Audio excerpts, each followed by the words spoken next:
এমনি ঠাকুর দেখতে ভালো লাগে।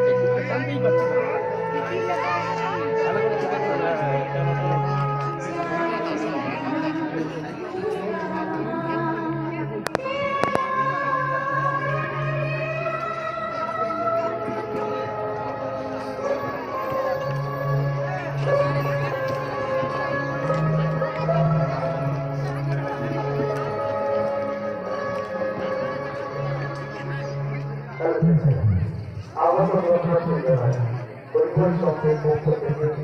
আন্তরিক শুভেচ্ছা এবং পরিবার সঙ্গে পক্ষ থেকে জানাই আন্তরিক শুভেচ্ছা এবং যারা গান করতে ইচ্ছুক সরাসরি আমাদের সোজা অফিসে যোগাযোগ করতে সচিরানী দাস বাড়ি সোনারপুর সচিরানী দাস বাড়ি সোনারপুর